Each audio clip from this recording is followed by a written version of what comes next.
Kevin Miller sat alone in the dark, thinking about how his life had changed. He used to think he had everything: a great job, a nice house, and a loving wife. But now, only the job and house remained. His nearly 5-year marriage to Sophie, once a source of pride, had become a source of pain. They'd met at Taylor Financial Group, where she started in admin support before becoming Ryan Taylor's executive assistant 7 months ago. Ryan came from a family of wealth. His grandfather founded the company, and his father, Bob, ran it. Bob was a man Kevin respected deeply. After Kevin had been wounded in the Middle East, Bob had helped him transition into civilian life and even offered him a job at the company during Kevin's physical therapy. Kevin, with his business degree and military discipline, thrived under Bob's mentorship. He completed his MBA and soon after fell in love with Sophie when she joined the company. Bob had even paid for their honeymoon in Hawaii. But when Ryan joined the company 3 years ago, things changed. Unlike his father, Ryan was entitled and arrogant, rubbing everyone the wrong way. Bob had shared his concerns with Kevin. "I know I'll have to make him regional manager eventually," Bob said, "but I'm counting on you to help guide him. Can you do that?" Kevin had been honest with Bob. "He's too arrogant and doesn't listen. He spends more time flirting and using his name than doing his job. Even Sophie thinks he's a walking sexual harassment lawsuit waiting to happen." Bob had sighed, admitting Ryan's mother had spoiled him and hoping the job would mature him. When Alex Carter, the current regional manager, retired, Ryan took over. While Ryan made some improvements, his constant micromanaging and unnecessary changes created frustration. Then, 7 months ago, Ryan approached Kevin with an unsettling request. "I'm thinking about hiring a new executive assistant, and I think Sophie would be a good fit." "My wife? That's Sophie?" Kevin asked, thrown off by the suggestion. Ryan shrugged. "Yeah, Gretchen's retiring. We need new blood." Kevin was immediately uncomfortable with the idea but kept calm. "Have you talked to Sophie?" "Not yet. I wanted your opinion first. What's she like at home?" Ryan asked with a smirk. Kevin didn't like where the conversation was heading. "Sophie and I are happily married, and she's a professional. If you think she's qualified, offer her the job. It's her decision. But remember, she's my wife." Ryan's grin didn't fade. "I get it. Just wanted to make sure you're okay with it. There might be some travel. Are you good with that?" "I trust my wife," Kevin said firmly. "If she takes the job, she knows the boundaries. I'll expect you to respect our marriage." "Of course," Ryan said, still smirking. "And who knows, maybe there's a promotion for you down the line." That night, Kevin brought it up with Sophie. "Did you talk to Ryan today?" "Yeah, he mentioned the EA position," she replied. "What do you think?" "It means more travel and longer hours, but the raise would be nice. It'd help us when we start thinking about kids," Sophie said. Kevin hesitated. "Are you worried about anything?" Sophie looked him straight in the eye. "I know there are rumors, but do you trust me?" "Of course I trust you," Kevin said, though unease crept into his voice. "But I don't trust him. He asked some weird questions about us at home." "That's just Ryan," Sophie said dismissively. "What did you say?" "I told him you're amazing, and we're happily married." "Good," Sophie smiled. "I think I'll take the job." She accepted the position, and soon she was traveling every other week and working late nights 3 times a week. At first, Kevin supported her, but over time, things changed. Sophie became distant. Their physical relationship dwindled, and her attitude shifted. She was always irritable, and her wardrobe became more revealing. She'd snap at him over the smallest things, and Kevin couldn't ignore the growing gap between them. Then, about 3 months ago, Bob had a massive stroke and passed away, devastating the company. Ryan, of course, expected to step in as CEO, but the board chose Jason Thompson instead, deeming Ryan too inexperienced. This only fueled Ryan's ego, and he began working Sophie even harder. More trips, longer hours, and the stress it put on their marriage was undeniable. One Sunday, after Sophie returned from another trip to New York, Kevin finally confronted her. "Sophie, we need to talk." "About what?" she snapped, her irritation immediate. "About us. Ryan's schedule is tearing us apart. We need time together." Sophie sighed, clearly fed up. I'm sorry, but things are crazy with Ryan right now. Tell him you're taking a week off. We need this, Kevin insisted, his frustration rising. After a long pause, she finally agreed. You're right. I'll talk to him tomorrow. The next day, she came home in a much better mood. Ryan agreed. We can take next week off, but there's a catch. Kevin frowned. What kind of catch? We have to go to a party at his place on Friday. A party? What kind of party? Just a small get-together with some of his friends, Sophie shrugged. Mostly college buddies and a couple of clients. Kevin's gut told him something wasn't right, but he relented. Fine, but I want you home at a normal time for the rest of the week. I'll try, but we have the Henderson account dinner Wednesday night, she reminded him. Kevin knew the importance of the Henderson account, especially after Bob's death. Okay, but other than Wednesday, I need you home. Deal, Sophie said, smiling as she wrapped her arms around him, whispering, deal, before kissing him. But as the week wore on, Kevin couldn't shake the growing sense that things were slipping further out of his control. Something about Sophie had changed, and deep down, he knew it wasn't just the job. The next afternoon, Ryan came into my office with his usual smirk. What can I do for you, Ryan? I asked, already on guard. Ava says you're in for Friday night, he said. The way he casually called her Ava grated on me.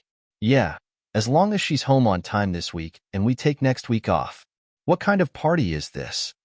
I asked, trying to gauge the situation. Just a few college buddies and a client. Keep it casual.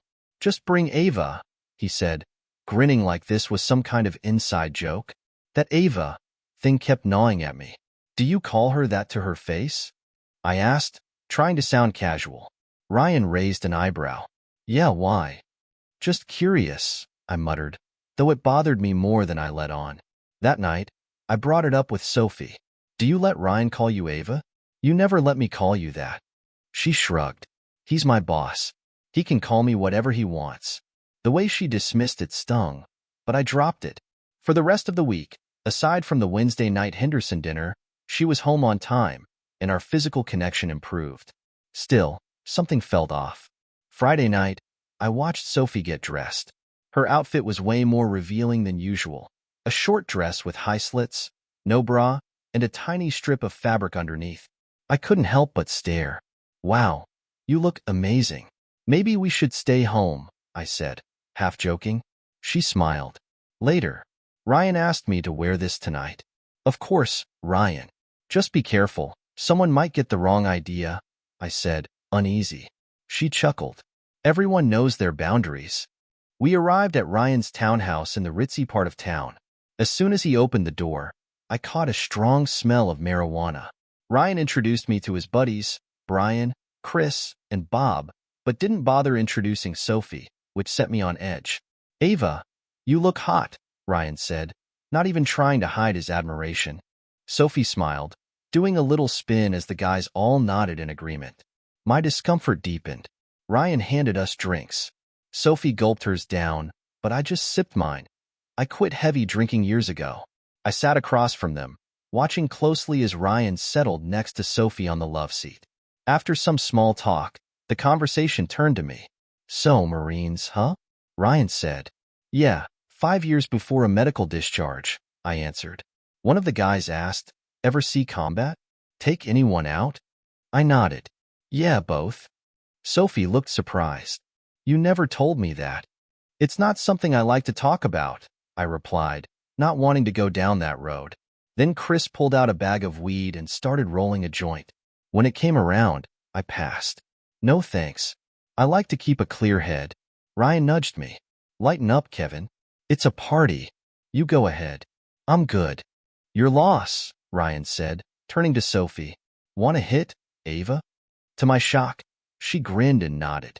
Ryan blew smoke into her mouth, and she inhaled deeply, coughing a bit but smiling.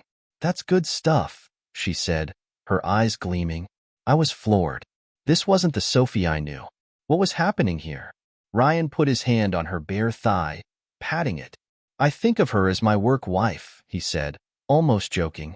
But there was something in the way he said it that made my blood run cold. So would I replied, trying to keep my voice steady. Sophie looked down, avoiding my gaze. I needed a break. I need to use the restroom, I muttered, standing up. First door on the left, Ryan called out. In the bathroom, I locked the door and stared at myself in the mirror. Was she cheating on me with Ryan? There were too many signs. Her attitude shift, the dress, the way she let him call her Ava.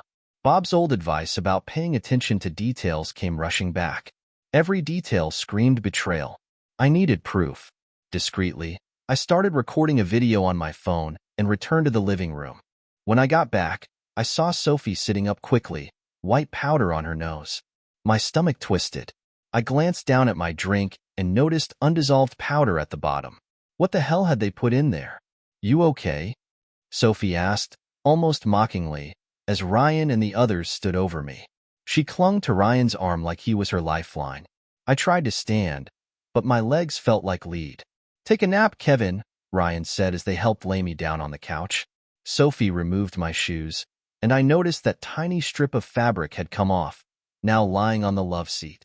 She covered me with a blanket. I'm sorry, Kevin. I do love you, she whispered before I drifted off into unconsciousness. When I woke, the house was quiet except for faint snoring upstairs. I'd been out for over 3 hours. Checking my phone, I saw it had been recording the entire time. I crept upstairs, my heart racing, and peeked into the master bedroom. There, on Ryan's bed, was Sophie, naked, with one leg draped over him. Another man, one of Ryan's buddies, lay next to her. The others were sprawled out, asleep. Quietly, I retreated downstairs, heart pounding, trying to piece it all together. I rummaged through Ryan's kitchen, searching for answers. I had to figure out what they drugged me with. Finding a Tupperware container, I pocketed it, planning my next move. I wasn't about to let this go without a fight. Kevin poured the tainted drink into a Tupperware container and sealed it. In the front room, he rummaged through Sophie's purse, finding an unfamiliar key on her keychain. Pocketing it, he also grabbed her phone for later investigation. He placed his wedding ring on her purse, a subtle message, then slipped on his shoes and quietly exited the house. He locked the door with the unfamiliar key and didn't turn on his car lights until he was on the street. Driving to a convenience store, Kevin made a call to his old friend, TJ Foster, a private investigator. Hello? A groggy TJ answered. Hey, it's Kevin. Sorry for the late call, but I need your help. Everything okay? I'd rather talk in person. Can you meet me at my place in 20 minutes? Yeah, see you soon, TJ replied. Semper Fi. Kevin bought a 12-pack of beer and a pack of cigarettes, despite not having smoked in years. Back home, he put the beer in the fridge, lit a cigarette, and sat on the couch, using a candy dish as an ashtray. When TJ arrived, Kevin handed him a beer and explained everything that had transpired. Holy crap, TJ said once Kevin finished. Kevin handed him the container with the dosed wine. Can you get this analyzed? TJ nodded. Might take until Monday or Tuesday, but I'll get it done. You want everything on Ryan Taylor, Brian Anderson, Chris Roberts, and Bob Johnson? Yeah, especially Johnson. He works for Henderson. I've also got video footage of them, Kevin said, handing over his phone. TJ raised an eyebrow. You want surveillance on Ryan's place? Yours too? Yes. I didn't see a security system at Ryan's, and I have a key. TJ took the key. You know video from his place won't hold up in court. This isn't about court. It's personal. TJ nodded, understanding. I'll set up high-def cameras, audio, and even record landline calls. I've got your back. Thanks, buddy. How much will this cost me? Don't worry about it, TJ said. You saved my ass in the Middle East. This is nothing in comparison.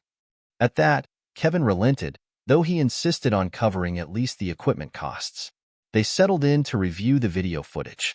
Stop right there, TJ said, spotting something unusual. Kevin paused the footage. Sophie was finishing a line of white powder on the coffee table. Damn, Kevin muttered. I thought I imagined seeing that before I passed out. TJ leaned forward, studying the screen. That's not good. Has she ever used drugs before? Never, Kevin replied. They resumed the video, watching as Kevin lay on the couch while the others stood over him. Sophie leaned down and whispered something inaudible before Chris made a disturbing comment. You sure you don't want to tie him up and make him watch us? Chris asked. No, this is enough for one night, Sophie said. We have all week. Ryan chimed in. If he doesn't cooperate, we'll escalate. You know Brian swings both ways. Maybe he could give Kevin a different kind of experience. They laughed, and Kevin felt his anger rising as Sophie joined in. I'd like to see that, she said casually. Brian responded with a sneer.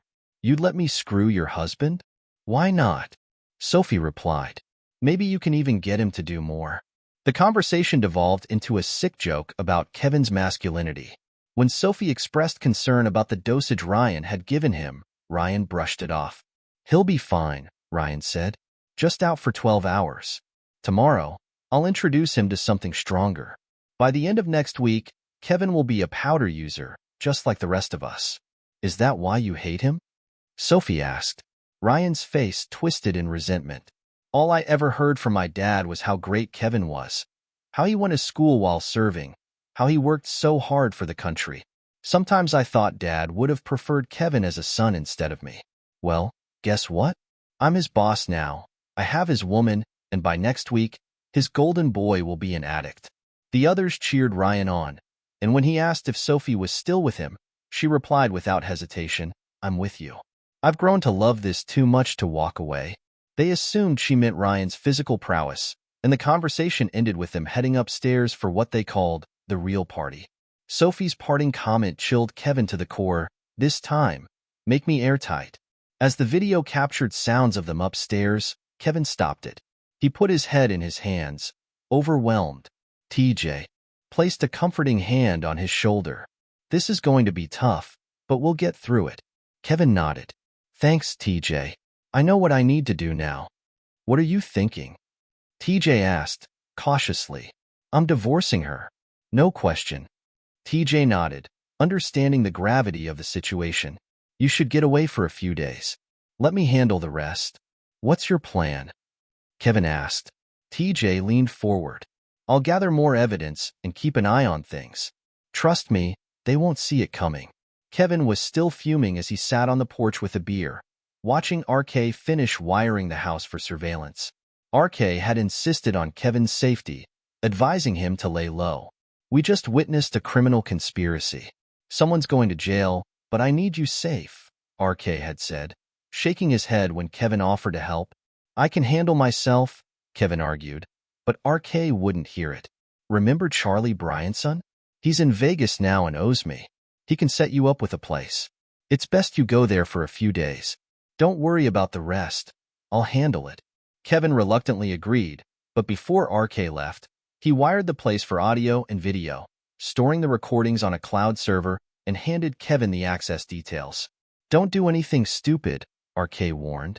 Thanks, man. I appreciate it, Kevin said. Semper Fi, brother. Hoorah, RK replied before leaving. After RK left, Kevin got to work. He opened his computer and transferred half of their joint bank account into a separate one he had maintained before his marriage. He paid off and canceled their joint credit cards, keeping only his personal card. Feeling a surge of anger, he grabbed a hunting knife and shredded their wedding portrait before tossing it, along with photos of Sophie, into the fireplace. He also threw in her wedding dress, but decided to wait on burning it until she could witness the destruction.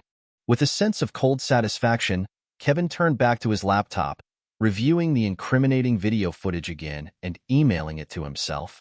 He drafted a letter to Jason, the interim CEO, and the board members, detailing Ryan's criminal actions, the drugging incident, and potential scandals involving Sophie and others. He attached the video, reminding them of Ryan's moral clause, and stated that while he would be on vacation, he expected a response by Tuesday. With the letter sent, Kevin sat back, lit a cigarette, and watched the smoldering pile of Sophie's photos as the embers consumed her smiling face.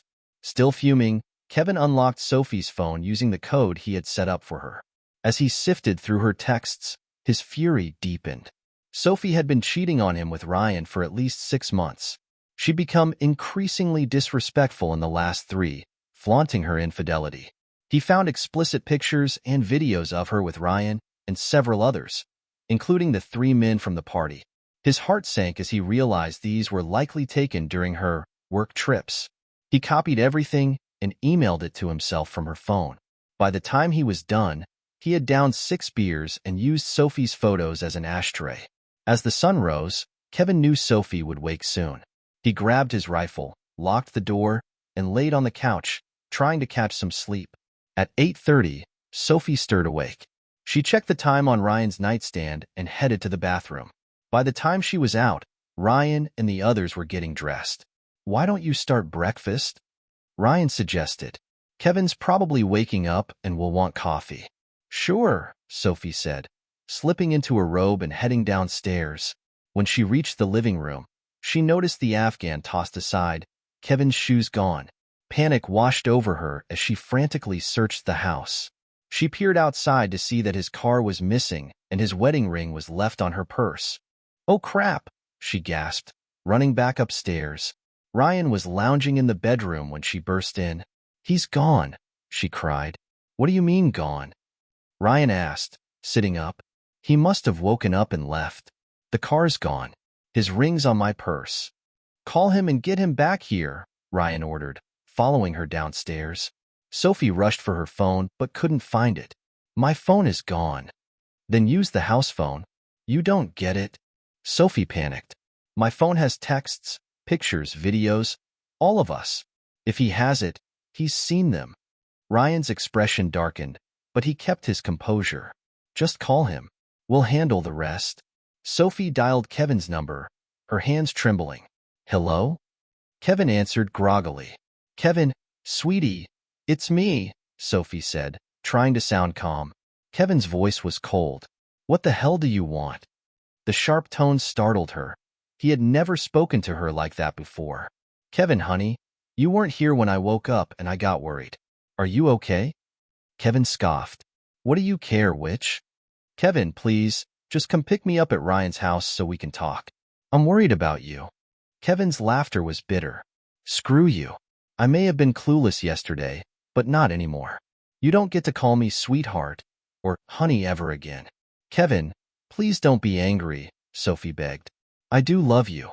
We need to talk." "You're damn right we do," Kevin growled.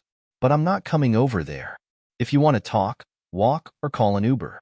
The only thing left to discuss is how we're splitting everything up." Sophie's heart sank. "Splitting everything up? What do you mean?" "That's what happens in a divorce, witch," Kevin snapped. "I don't want a divorce," Sophie shouted, the panic rising in her voice. Kevin's silence on the other end was deafening, and then he replied, "Well, too bad, because that's exactly what's happening, and you'll get what's coming to you." He hung up, leaving Sophie standing there in shock, the dial tone buzzing in her ear. Kevin's voice was cold and steady. "Can't we work this out? Get home if you want to talk, but don't bring Ryan or anyone else. I'm armed, and if they step foot in my house, I'll blow their heads off. Got it?" Silence hung in the air. Finally, Sophie replied, her voice trembling, "Okay, I'll call an Uber. Bring cash. Or your ATM card." "Why? What's wrong with my credit card?" "Because it doesn't work anymore. I canceled it last night." "Oh," she said quietly, realization dawning. "By the way, you know where my phone is?" Kevin continued.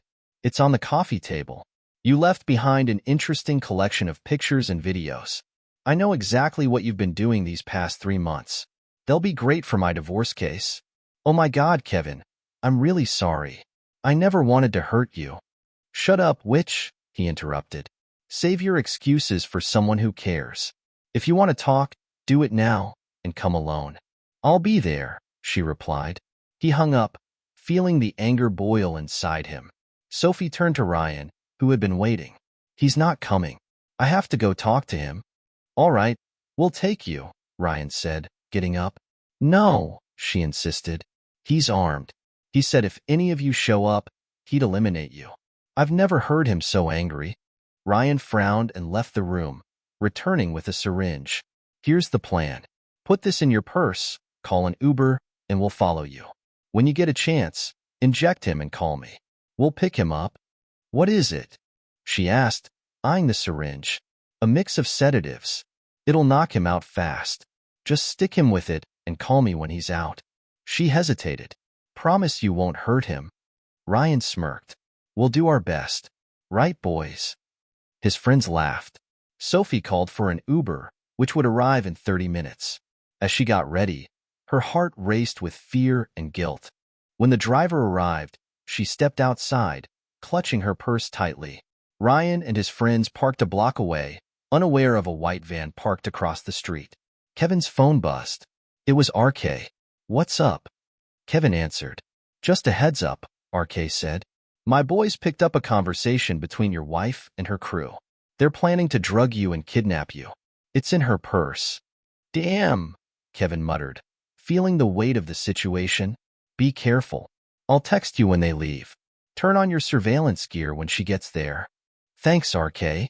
Half an hour later, Kevin received the text. On the move. Showtime, he said under his breath, stashing the rifle and activating the surveillance cameras. From the window, he watched as the Uber pulled up. Sophie stepped out, her body tense, clutching her purse. Kevin turned on the fireplace, watching the flames engulf photos and her wedding dress. When Sophie walked in, she grimaced at the smoke. Her eyes widened in horror. You're burning my wedding dress? Our pictures? Kevin, why are you doing this? I want you to see what your actions have done to us, he said flatly. She noticed the empty beer bottles. I thought you had a low booze tolerance, and I didn't know you smoked. I quit smoking, and as for drinking, I get mean when I drink. Just like you chose to become Ryan's witch. Oh my God, Kevin, what have I done? You tell me. Since when do you snort cocaine? Who are these men you've been with? Mostly clients. Ryan made me. Great. Your actions could ruin my life. How long have you been planning this? Was it your idea or Ryan's? I never, she started, but he cut her off. Shut up, Kevin snapped, pulling out his phone to play the recording of her conversation. Her face drained of color as she listened. How did you get that? She whispered. It doesn't matter. What matters is that the board has it. We're getting divorced, and I'll make sure you spend a long time in prison. I want to know why. You don't understand, she pleaded. It's a long story. Save it. Call Ryan. Put it on speaker. Tell him you did it. I'll take it from there. Don't let him know I'm waiting. Got it? Okay, she replied, trembling. Kevin watched as she called Ryan, her hands shaking. Ryan, it's me. It's done. He's out. Good girl, Ryan replied. We'll be right there. Sophie ended the call, glancing nervously at Kevin. He'll eliminate me if he sees you're not out. Remember, no signals. Otherwise, I might eliminate you myself. Kevin settled into a recliner, pretending to sleep. When he saw Ryan and his buddies approaching, he kept his eyes slightly open. Ryan walked in, assessing the chaos. You did good, he told Sophie. Now we'll put him in the trunk. As Ryan reached for Kevin, he sprang to action, smashing Ryan in the throat. Before Ryan could react, Kevin delivered a fierce kick to his lap.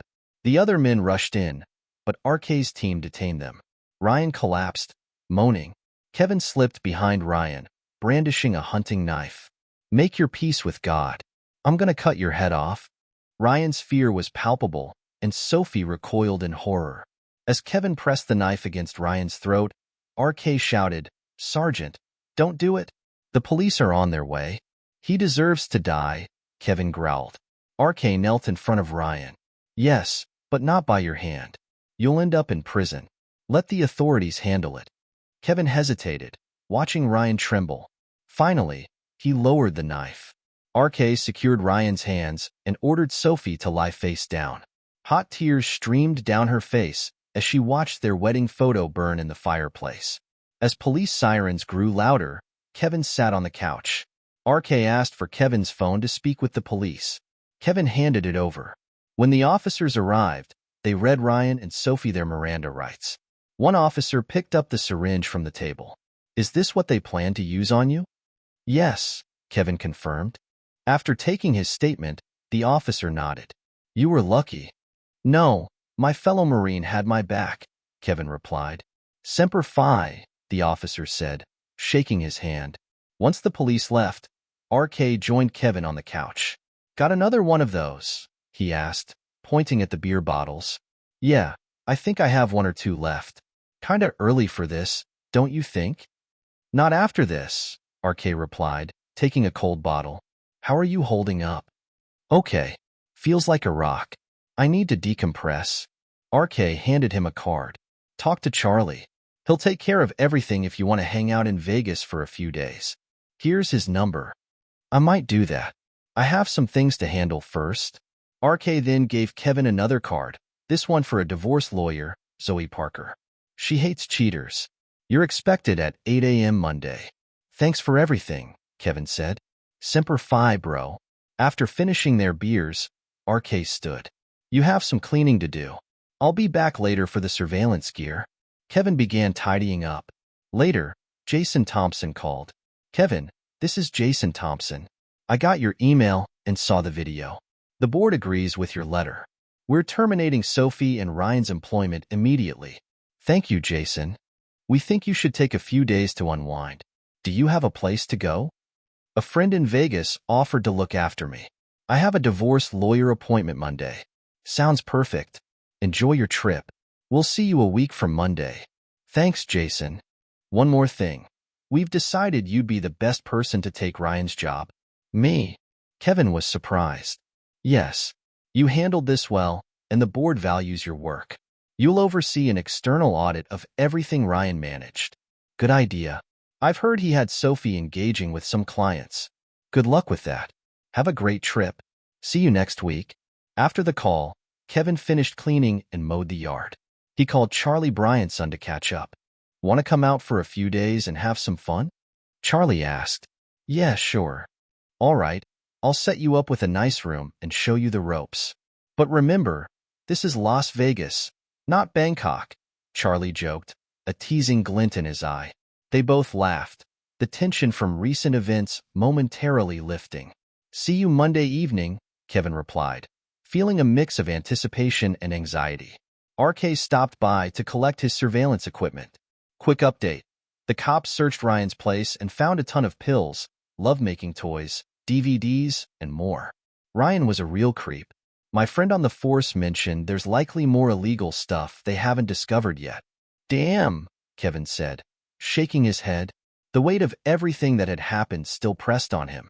It was surreal to think how quickly his life had turned upside down. RK stayed for dinner, and Kevin, mentally and physically exhausted, fell asleep early that night, haunted by thoughts of betrayal and revenge. The next morning, he sprang into action, tossing all of Sophie's belongings into trash bags. He took his time, going through the remnants of their life together, each item a reminder of what had been lost. Once everything was packed, he hauled the bags to the garage, planning to wait on taking them to Goodwill until he was sure she'd be going to prison. The following day, he arrived at Zoe Parker office right at 8 a.m. The atmosphere was professional yet somewhat cold, but Kevin felt a sense of relief being there. Zoe reviewed his evidence and paperwork meticulously, making notes as he spoke. She explained California's divorce laws in detail, noting that everything was generally divided equally. Since they had no children and the house was his before marriage, he'd likely keep it, while Sophie would receive half of their joint bank accounts. Her infidelity can't be brought up in the divorce directly, she explained, but the criminal charges might influence the judge's decision. Kevin nodded, absorbing the information. I just want to get this over with. I'll make this as painless as possible, Zoe assured him, her tone softening slightly. I'll draw up the papers and have them served. If she signs, I'll present them to the judge, and then it'll be a 6-month wait. Sounds good, he said, handing her a retainer fee. It felt strange to be talking about financial matters after everything that had happened, but he knew it was necessary. Before heading home, he decided to visit the county jail to inform Sophie of his decision. Sitting at a table in the visitation area, he watched as she was brought out, looking haggard and worn in an orange jumpsuit. The contrast between her current state and the vibrant woman he had married was shocking. Hello, Sophie, he said, his voice steady but filled with emotion. Hello, Kevin, she replied, her gaze averted. I wanted to let you know that I'm filing for divorce, he said bluntly. I figured you would, she said, her voice low. When's your arraignment? He asked, trying to maintain some semblance of civility. Tomorrow morning. The prosecutor is asking for no bail, she admitted, sounding resigned. That's probably best, Kevin said, his voice icy. But tell me honestly, what happened to you? She looked down, shame washing over her face. Things were going well at first. After Bob died, Ryan got furious that he wasn't promoted and blamed you for it. He thought his father had set things up for you. That's crazy, Kevin shot back. Bob hoped Ryan would mature enough to take over one day. I know, she replied, her voice trembling. We went to New York that weekend. At a club with clients, I flirted a bit, but I didn't think I was out of line. Next thing I knew, I felt really good and ended up in bed with 2 guys. Ryan joined in later. Her words hung in the air like a heavy fog. Kevin shook his head, disbelief mingling with anger. So you cheated on me. I felt guilty the next morning. But then Ryan showed me pictures and videos he took and said I had to do whatever he wanted or he'd show you. He blackmailed me, Kevin. Did he get you on drugs too? Kevin pressed, trying to piece together the puzzle. She nodded, tears welling in her eyes. Yes, and dope and other stuff. How many clients did you sleep with? I don't know. Several. Ryan set it all up whenever we traveled, she confessed, her voice barely a whisper. Kevin's heart sank further. From the video, it seemed like you enjoyed plotting against me. Was Wednesday's dinner really about the Henderson project? She shook her head. No, we were planning Friday's party. So you planned it all in advance?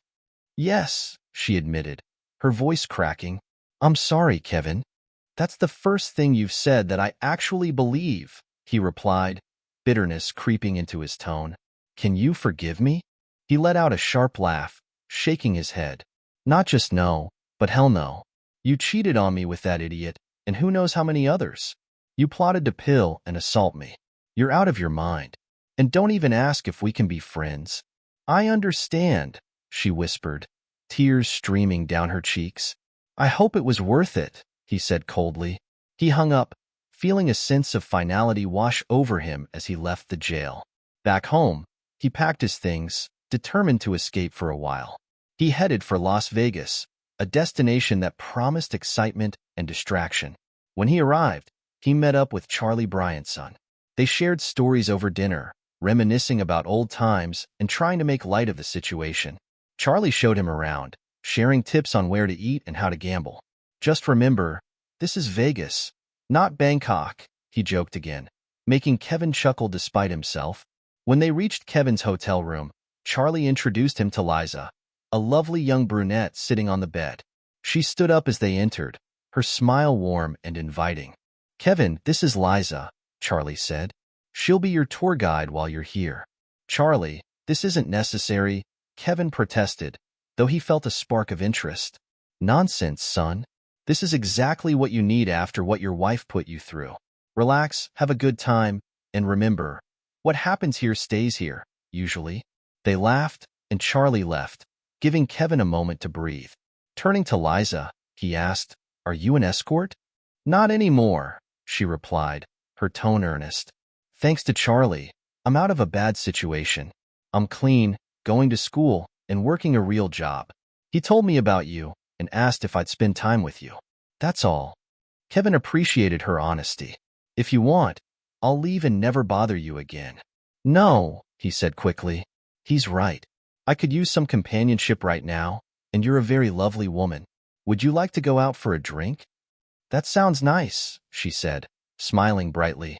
They headed to a nearby club, where they spent the evening enjoying drinks, engaging in lighthearted conversation, and dancing. The energy of the place was intoxicating, and Kevin found himself smiling more than he had in weeks. Back in his hotel room, Liza helped him forget his troubles, their connection momentarily providing solace from the chaos of his life. The next morning, Kevin woke up to find her beside him, the sunlight streaming through the curtains. They shared a shower together, the warm water washing away remnants of the past. I have classes today, but I can meet you back here tonight if you want, she said, brushing her hair back. Sounds like a plan, he replied, leaning in for a soft kiss before she left. After she went, Kevin headed downstairs for breakfast, feeling a mix of hope and uncertainty. He then ventured to the casino, trying his luck. Following Charlie's advice, he found success at the tables and walked away with about $300. Feeling triumphant, he decided to spend it on dinner, drinks, and a show with Liza that night, eager to explore this new chapter in his life. Once again, Liza rocked his world. The rest of the week unfolded in a blur of laughter and intimacy, each moment spent with her acting as a balm for his troubled soul. By Friday, however, Kevin felt a bittersweet tug at his heartstrings. He was ready to go home and begin anew. Liza, too, seemed to sense the weight of his departure. She hated to see him leave, but understood the necessity of moving on. As they stood at the hotel entrance, she slipped him a piece of paper. "This is my phone number and email address," she said, her eyes sincere. "In case you ever want to reach out again." Kevin liked her more than he had expected, but doubts lingered in his mind. She was much younger, with her whole life ahead of her. Still, he thought, who knows? The possibilities of their connection swirled in his mind as he drove home, a smile creeping across his face, memories of Liza lighting up his thoughts. When he finally arrived home, he took a moment to gather himself before catching up on the latest news about Sophie and her group. The judge, after thoroughly reviewing the prosecutor's evidence, had ordered them all held without bail. Relief washed over him. Justice was finally being served. Later that day, he received confirmation from Zoe that Sophie had been served divorce papers. To his surprise, she had signed them right away, and they were officially filed with the court. In 6 months, he would be free of her for good. The following Monday marked his return to work. As he walked through the office doors, he noticed all his belongings had been moved into Ryan's old office. A mixture of unease and determination filled him as he settled into his new role. His colleagues welcomed him back with open arms, offering congratulations and best wishes for his new position. It felt good to be surrounded by support, and he appreciated their kindness. Soon, he met the external auditors who had been brought in to review Ryan's dealings. They quickly got down to business, and Kevin felt a sense of purpose as they delved into the mess left behind. As they began their audit, several irregularities in Ryan's paperwork came to light. He had fudged his expense accounts on trips he and Sophie had taken, and the auditors uncovered mismanaged client accounts. This serious misconduct was reported to the SEC, leading to federal charges against Ryan. Kevin and Jason spent the next few months cleaning up the wreckage left by Ryan's actions. Fortunately, their swift response helped them avoid losing any clients, but that didn't shield them from uncomfortable conversations with executives who were understandably upset. Each discussion was a reminder of the challenges they faced, but Kevin felt a sense of camaraderie with Jason as they worked through it together. Meanwhile, Kevin maintained a correspondence with Liza, mostly through emails. As the weeks rolled on, she eventually confided that she had met someone at school and they were getting serious. He was not surprised and genuinely wished her well, grateful for the time they had shared. Their connection had helped him heal, but life was moving forward, and he knew they were both on different paths. As the legal proceedings against Sophie and Ryan dragged on, Kevin found himself increasingly drawn into the turmoil. He was called to testify against his wife and her accomplices, despite her defense team attempting to dissuade him. "You're not required to testify against your wife," they said, trying to persuade him. "I may not be required to, but I want to," he told her lawyer firmly. "Besides, in a few weeks, she won't be my wife anymore." His testimony shocked the jury, especially when the video he had recorded that fateful Friday night was played for them. The silence in the courtroom was palpable, filled with a mix of disbelief and horror as they watched the events unfold. Finally, the day came for the jury to announce their verdicts.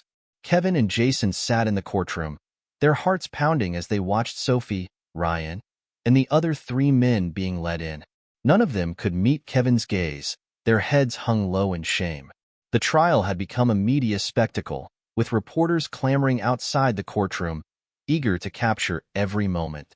The judge called the court to order, asking if the jury had reached a decision. The foreman stood, his expression serious. "Yes, Your Honor," he confirmed. Tension filled the air as everyone held their breath while the judge read through the charges, which included conspiracy to kidnap and assault.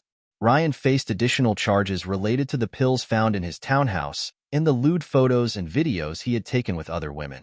As the verdicts were read, a collective gasp echoed in the courtroom. They were all found guilty on every charge. The judge set the date for sentencing, and the 5 convicted conspirators were led out of the courtroom, leaving behind a stunned audience. Kevin and Jason walked out, brushing past a throng of reporters, pushing cameras in their faces. They didn't stop to answer questions. They simply needed to get away from the chaos. About 10 days later, the sentencing took place. The judge made it clear he was thoroughly disgusted with all 5 defendants, and he essentially threw the book at them. Ryan's 3 accomplices received the lightest sentences, facing 20 years in prison, while Sophie was sentenced to 25 years to life. Ryan, however, received a staggering 50 years to life for his crimes, with additional federal charges from the SEC looming on the horizon. As Sophie sobbed while being led out of the courtroom, Ryan looked down in shame, his bravado shattered. Justice had been served, but the scars would take time to heal. Months later, Kevin heard shocking news. Ryan's time in prison had ended abruptly when he was found decapitated in the shower, having angered the wrong people who didn't appreciate his smug attitude. It was a grim reminder of the consequences of their actions, and Kevin felt a mixture of relief and horror. A month after the sentencing, Kevin was in his office reviewing paperwork when Natalie buzzed him on the intercom. "Mr. Miller, there's a Dr. Kristen Taylor here to see you." The name caught his attention. "Send her in." The door opened, revealing an attractive blonde with hair that fell below her shoulders, dressed in a skirt that gracefully stopped just below her knees. She smiled as she approached, extending her hand. "It's great to finally meet you, Mr. Miller." Kevin shook her hand, inviting her to sit. "Please call me Kevin. Would you like something to drink? Coffee? Tea?" "Coffee would be wonderful. Black, please, and call me Kristen." As Natalie left the office to fetch their drinks, Kevin studied Kristen. "Taylor, are you related to Bob? His daughter, perhaps?" She smiled and shook her head. "No, I'm his niece." "I see. I'm surprised we haven't met before. I thought I knew everyone in Bob's family." "I've been quite busy," she replied. "I was in France when Uncle Bob died and couldn't make it back for his funeral." "Understandable. So, what can I do for you?" he asked, intrigued. "I just wanted to meet the man who took my idiot of a cousin down," she said, a wry smile playing on her lips. "I take it there's no love lost between you two?" Kevin asked, raising an eyebrow. "None," she replied quietly. "I'm just glad he's finally paying for his crimes. I'm really sorry for what he did to you. From what I know, you didn't deserve any of it." Kevin appreciated her empathy. "Thank you. It's been a rough road, but I'm moving on. I've heard a lot about you from my uncle," she continued. "So, I see you're a doctor. Are you a medical doctor?" "No, I have a PhD in business and economics. I teach at UCLA. My uncle and I shared many interests, but I'm more focused on academics. And no, I'm not interested in moving into the corner office upstairs." Kevin chuckled at that, grateful for the light-hearted banter. They talked for a while longer, sharing stories and laughter. Eventually, Kristen mentioned that she had to get back to work.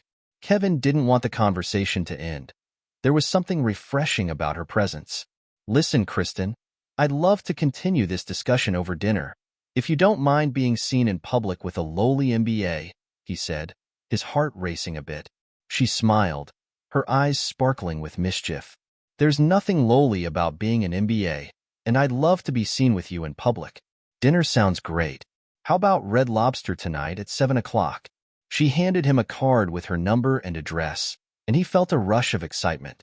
"Red Lobster it is," he said, taking the card. "I'll pick you up at 6:30 if that works for you."